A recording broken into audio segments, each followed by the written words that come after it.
This is Agriculture Today, and I'm Shelby Varner with the K-State Radio Network. Beginning today's show is K-State Extension Beef Veterinarian A.J. Tarpoff as he previews Cattlemen's Day as registration and details are now available. Noxious weed specialist Scott Marsh with the Kansas Department of Agriculture continues the show with information about the Callery Pear Tree and a quarantine that could be coming. Finishing today's show is K-State horticultural entomologist Raymond Cloyd as he discusses how insect pests are able to survive extreme cold and control options for those that emerge in the spring. That and more is coming up ahead on Agriculture Today.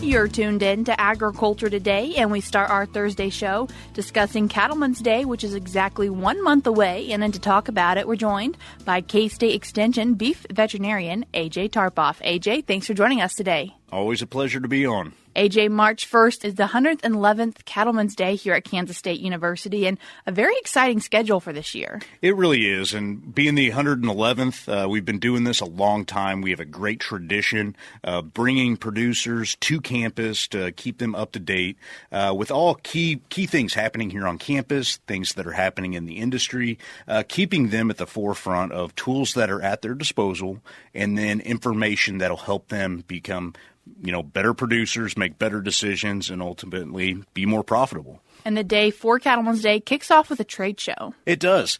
So March 1st, again, it's always the first Friday of March.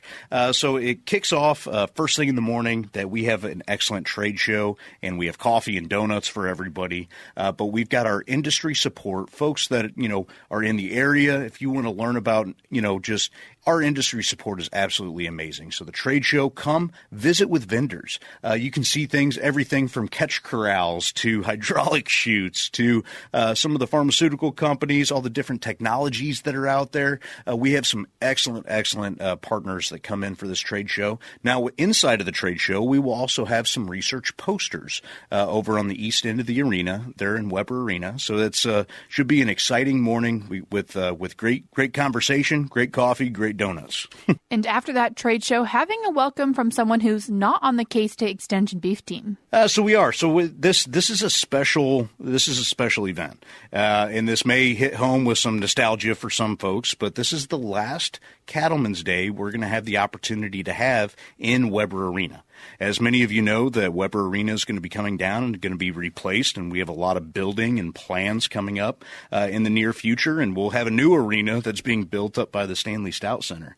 But so this is the last year inside the arena, so everybody is welcome. Come experience it for the last time. It should be a really fun time. But to really kick things off, mentioning the future, I think it's important to cover some of that. We have President Rich Linton that is coming in to give us kind of an outline of his views on the university, kind of where we are right now and where we're going. Right? That kind of futuristic, look, here's the plan for K-State. Here's all the good momentum that we've built, and hopefully, and share that with the producers so they can see that in action. Following that, we will kind of have a rehash, kind of a past and present, what's been happening with the arena, what's been happening with the animal science units, Weber and Call Halls. There's going to be a lot of changes, but I think it's good to look back at a time like now on where did we come from, where are we today, and where we're going. Obviously, so that'll be Dr. Mike Day, our department head, that'll cover some of that. Then, of course, those of you that are interested in economics, we've got Dr. Glenn Tonser from Ag Econ, and Glenn does a wonderful job. We're going to have some outlook. We're going to be looking at beef demand, really giving a futuristic view on, okay, this is where the beef industry is today, right now. Okay, but here's some projections. Here's some things that are looking forward into the coming year. So that's the morning. It should be exciting. So everybody is welcome. And after a very informative morning, a very tasty lunch after that. Now, I know most people, let's be honest, most people come to Cattlemen's Day not just for good conversation with friends, learning information, but it's really the brisket lunch. So I really want to throw out a huge supporter of the department and has been a sponsor of this lunch for quite some time, U.S. Premium Beef. They've been an excellent partner, and guess what? You will get to meet some of the folks from U.S. Premium Beef because they will probably be serving that brisket. They're proud of the products they produce, and it'll be an excellent meal. Topping off the meal with some Call Hall ice cream? Now, Call Hall ice cream, I mean, we can't forget about Call Hall ice cream. So we will have, a dip Call Hall ice cream right immediately following lunch to go back down into the arena, talk with some of the folks at the trade show, see some of the educational posters before we wrap up and get back out into the breakout sessions for education sessions. Thinking about education, after lunch, the Beef Extension team is giving a research update. Oh, we are. So we have some new faces within the department. We have some new faculty members. We have new areas of emphasis with some of our research goals. And I think it's important to keep in touch, even though we have some folks that don't have extension tents. I think that people coming to campus, I want to introduce some of these new faculty members and some of these folks, and also the traditional faces you've seen for a long time. I want to give an update, introduce some different names, introduce some different topics that you may not have seen come out of animal science before, but we have that expertise now. So that'll be kind of our beef research update, what we've done over the past couple of years, but also areas we're working in. Following up with that, the breakout sessions are taking place, and one of them being beef cuts that add value. Yeah, this is an interesting one. So it's, behind the scenes, we have an excellent meat science group. And, one of the areas of emphasis is always increasing carcass value.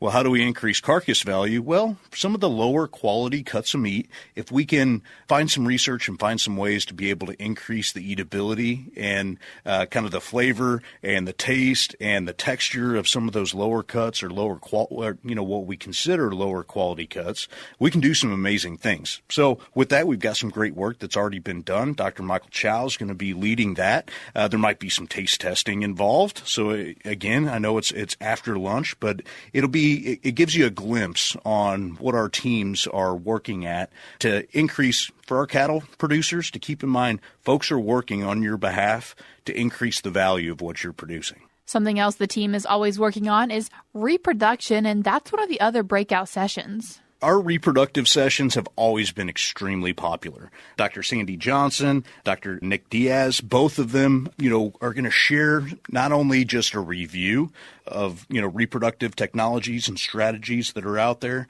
but really see what's new. There's some new information, and there's constantly updated research that comes out. So they're going to share some of that to make sure that our producers that are using some of these reproductive technologies are really staying at that forefront. Okay, so that's always popular. Everybody's always has interest in it. So we will have that as a breakout session. And a little bit outside the beef cattle team, Drew Ricketts from Wildlife is coming in to do a breakout session as well. To really incorporate the entire team. Yes, we talk about econ and we bring people in from outside. We talk about some of these things, but our cattle and ranching operations, we battle a lot of different things, not just health, not just repro, we also have to manage some wildlife. And so our wildlife specialist is coming in. So Dr. Drew Ricketts, those of you that have worked with Drew, he's a wonderful asset to the people of Kansas as our wildlife specialist to be able to help. And honestly, if you're having wildlife issues, if you're having predation, if you're having issues that are stressing your herds, Drew is the person to reach out to help with some of those things. He teaches a lot of really practical skills, and we're bringing Drew in just to make sure that producers are aware of what he can offer, how he can help, and how we can better balance wildlife and ranching operations so it's better for all of the above. What if people want to attend two of these breakout sessions? Do they have an opportunity to do so? They do. So these, the repro and the wildlife, those will be repeated. Actually all three of them, the beef cuts, the repro, and the wildlife.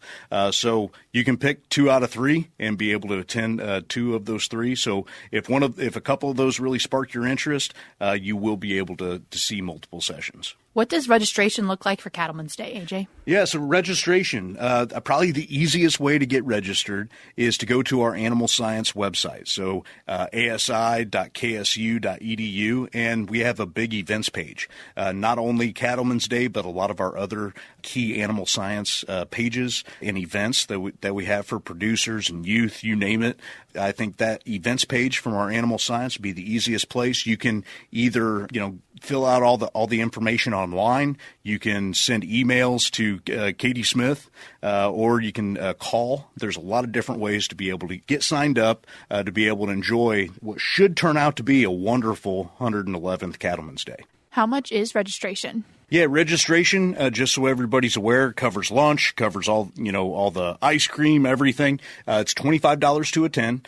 Students, you can come for free, so we end up comping your stuff. Now, that's for pre-registration. If you wait, and I'm not pointing fingers, some of us get behind, walk-ins are welcome. However, if you walk in and register there on site, it will be a little bit more. It'll be $35 for registration on site as a walk-in. So parking will be available directly north of Weber Arena. So we do have parking. You can get to campus. If you have the ability to get away, hopefully we have good weather. So come one, come all to the 111th Cattlemen's Day. AJ, I appreciate you taking the time to join us today and share with us some information about this upcoming Cattlemen's Day. Thank you. That was K-State Extension beef veterinarian AJ Tarpoff discussing the upcoming Cattlemen's Day that's happening in 1 month from today on March 1st. Pre-registration for this event, if done before February 23rd at noon, is $25. However, after that, it is $35, and they will accept registration at the door. You can find more information about Cattlemen's Day and get registered for the event by going to asi.ksu.edu. Again, that is asi.ksu.edu.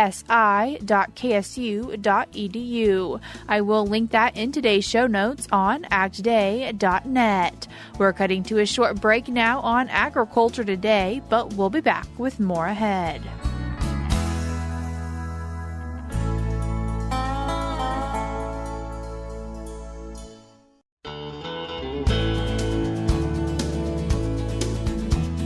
You're tuned in to Agriculture Today, and we continue our Thursday show discussing Callery Pear Trees. And then to talk about it, we're joined by Noxious weed specialist from the Kansas Department of Agriculture, Scott Marsh. Scott, thanks for joining us today. Thanks for having me.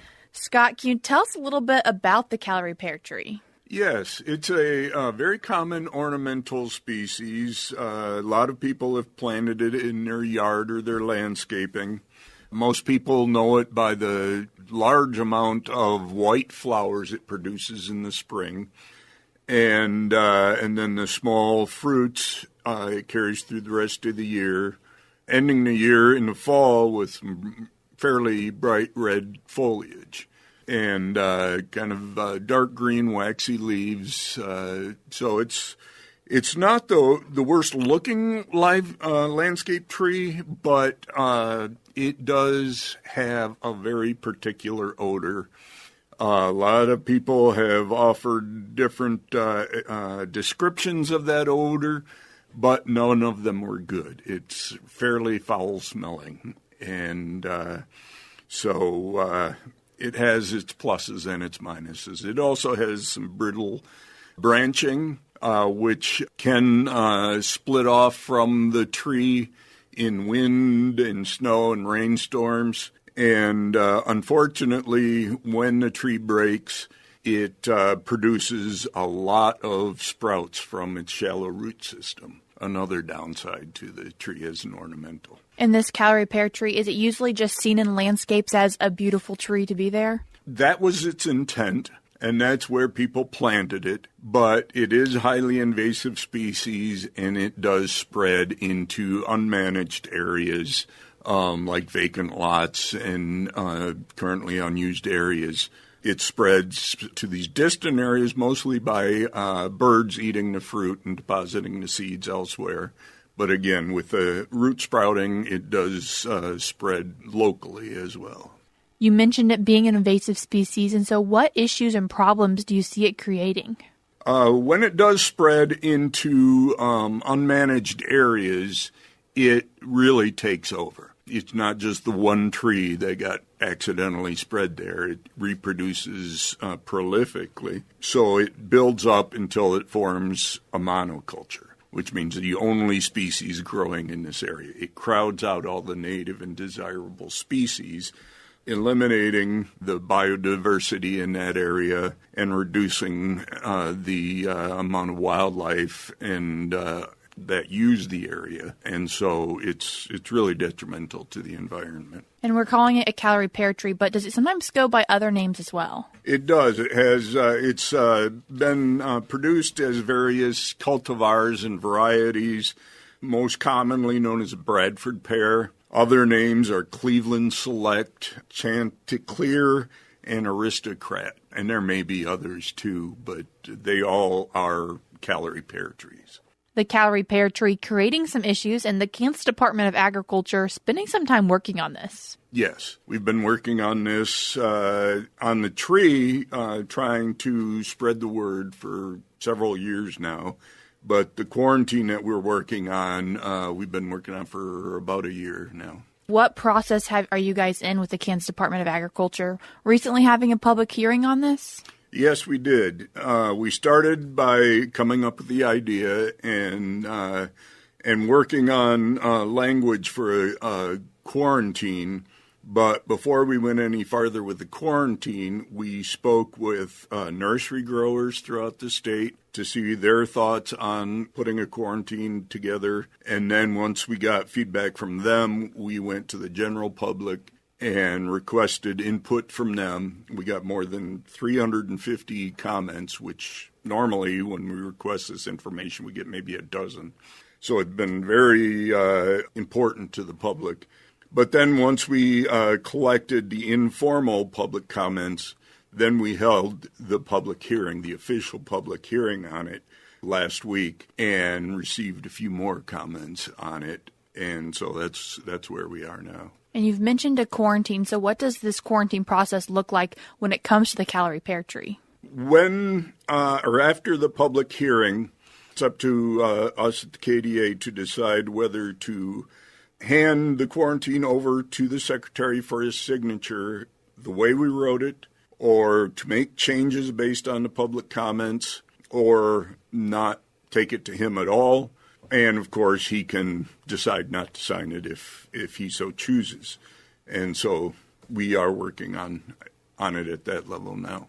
If this does go through, what does it mean for the KDA? Because they're not going around telling people to just cut down all their Callery Pear trees, correct? No, we are not going to require anybody to cut down a tree that is currently growing in their landscape. And that was not the intent at all. If we wanted to do that, we would have listed it as a noxious weed, and that just wasn't the way we wanted to go. Because people who have these trees planted them in good faith and spent a lot of money on them. So the quarantine will only prohibit the movement of the trees and all hybrids, varieties, cultivars of the tree into and within the state. So pretty much no nurseries can carry it because they'd have to bring it in or move it from the nursery to the landowner's place.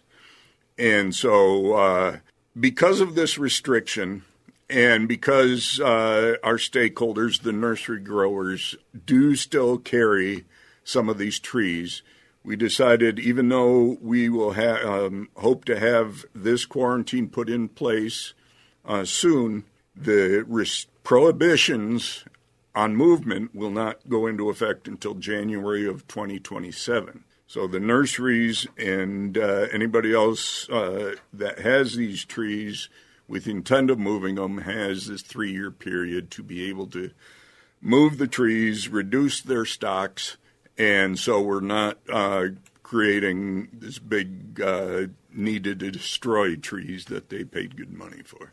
And for people, if they have a Callery Pear tree in their yard or somewhere in their landscape that they see and possibly smell from the way it sounds, can they go cut that down, or what does the process look like if they're willing to get rid of it? We do encourage people to cut their trees down, their Callery Pear trees down, without a requirement to do so. But because the tree sprouts so prolifically from the roots, it's very important to not only cut the tree down, but treat the stump immediately after cutting it down. And there are some other methods, but they all entail making sure that the root system dies as well as the above ground portion.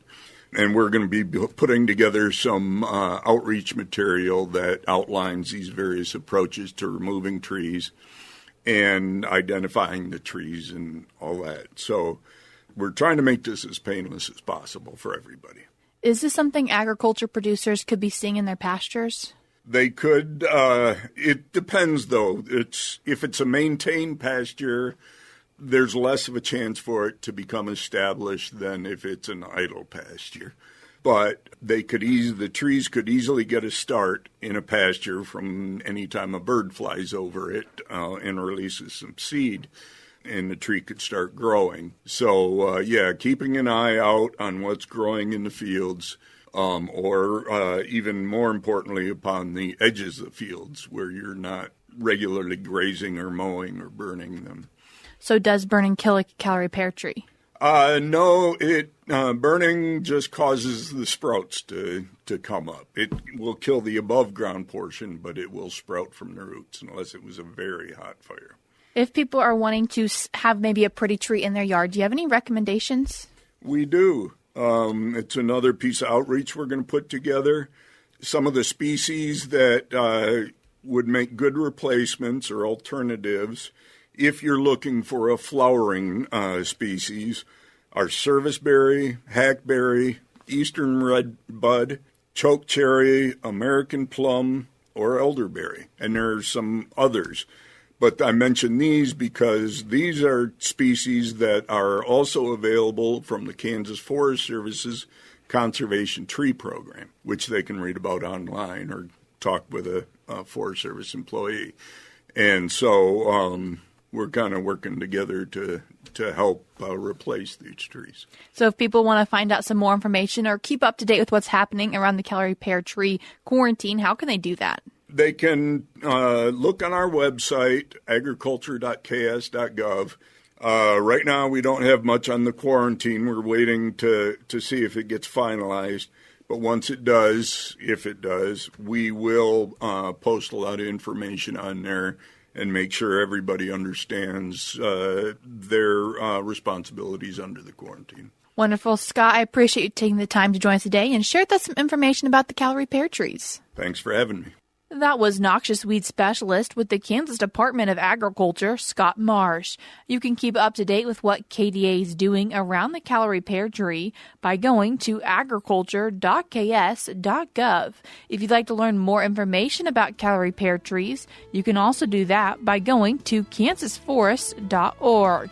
Again, that is kansasforest.org. I will link both of these in today's show notes on agtoday.net. We're cutting to a short break, but stick around because we have more for you ahead.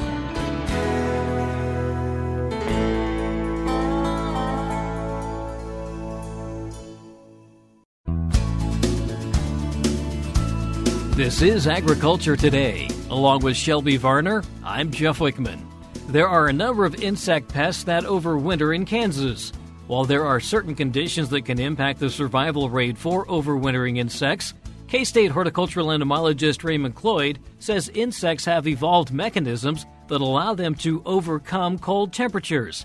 They have their own natural antifreeze, and so that's how insects survive, whether it be freeze tolerance, freeze avoidance, supercooling. They lower their body temperature such that they're not exposed to cold temperatures. Then I did mention the snow cover acts as insulation.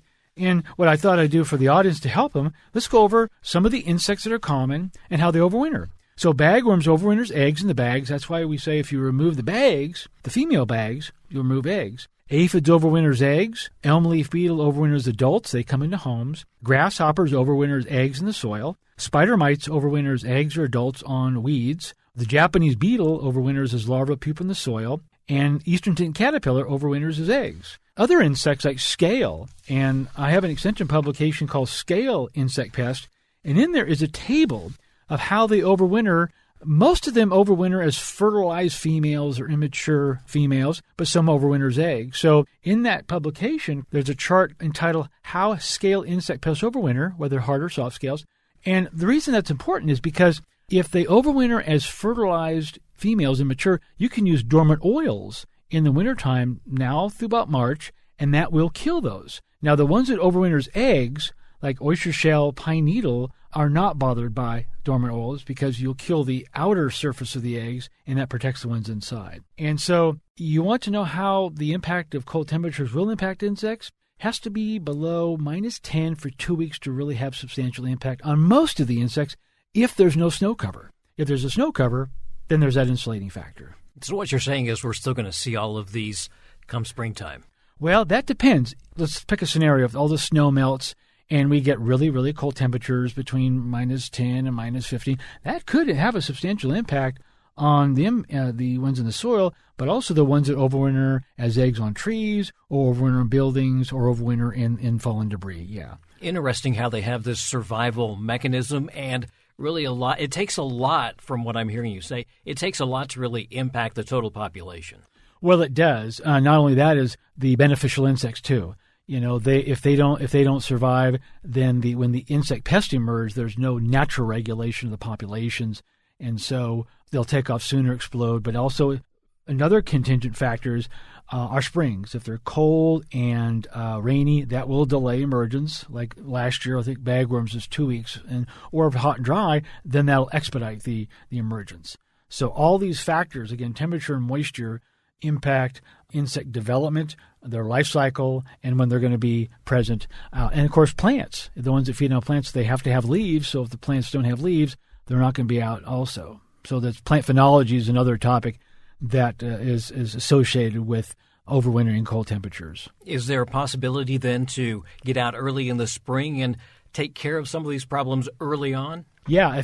For dormant oils, if you have like fruit trees and you've got San Jose scale, European red mite, or insects or mite pests that overwinter on trees or shrubs, then the dormant oils, which are mineral-based, will suffocate. They suffocate the stages there, and that will reduce populations. I know working with some fruit tree producers below Lawrence, we have instigated dormant oil sprays January through March and had substantial success in minimizing pests such as the San Jose scale. A lot to think about, and as you mentioned, a lot of publications available, and most of those available through the K-State bookstore, or they can just contact their extension agent? Yeah, Jeff, the bookstore, Kansas State University Extension Office, or their county office, they might have some of those publications too. That's K-State horticultural entomologist Raymond Cloyd with information on how insects overwinter. To learn more, contact your local county or district extension office.